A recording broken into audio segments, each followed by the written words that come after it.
रूह कैसे निकलती है? प्यारे दोस्तों, जब इंसान की रूह निकलती है तो इंसान का मुंह खुल जाता है। होठ किसी भी कीमत पर आपस में चिपक नहीं सकते। रूह पैर को खींचते हुए ऊपर की तरफ आती है। जब फेफड़ों और दिल तक रूह खींच ली जाती है और इंसान की सांस एक ही तरफ यानी बाहर की तरफ चलने लगती है, तो वो वक्त होता है जब इंसान चंद लम्हों में शैतान और फरिश्तों को दुनिया में अपने सामने देखने लगता है।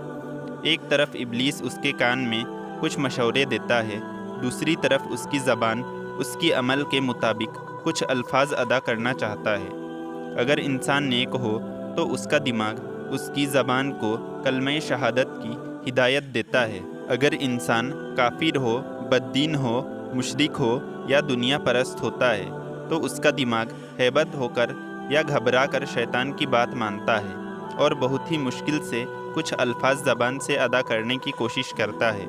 ये सब इतनी जल्दी से होता है कि दिमाग को दुनिया की फिजूल बातों को सोचने का मौका ही नहीं मिलता।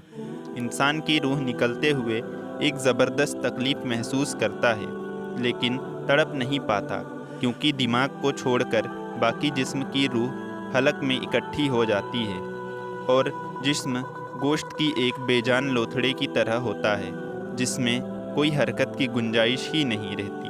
आखिर में दिमाग की रूह भी खींच ली जाती है। आंखें रूह को ले जाती हुई देखती है, इसलिए आंखें की पुतलियां ऊपर चढ़ जाती है। हाँ, जिस समत फरिश्ते अज़ल रूह कब्ज़ करके जाते हैं वह समत की तरफ होता है। इसके बाद इंसान की ज़िंदगी का सफ़र शुरू होता है जिसमें रूह तकलीफ़ों के तहखाने से लेकर आराम के महलात की आहट महसूस करने लगती है। जैसा कि इससे वादा किया गया है, जो दुनिया से गया वो वापस कभी लौटा ही नहीं, सिर्फ इसीलिए क्योंकि उसकी रूह आलमे बरज़ख का इंतज़ार कर रही होती है जिसमें उसको ठिकाना दिया जाएगा।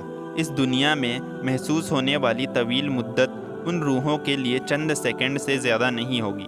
यहाँ तक कि अगर कोई आज से करोड़ों साल पहले ही क्यों ना मर चुका हो, मोमिन की रूह इस तरह खींच ली जाती है जैसे आटे से बाल निकाला जाता है, जबकि गुनहगार की रूह खरदार दरख्त पर सूती कपड़े की तरह खींची जाती है।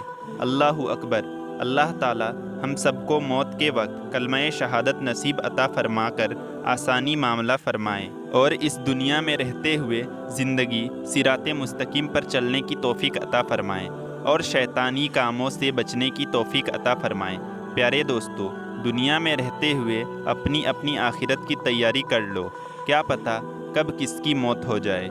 इसी तरह के सच्चे वाक़े सुनने के लिए चैनल को सब्सक्राइब करें।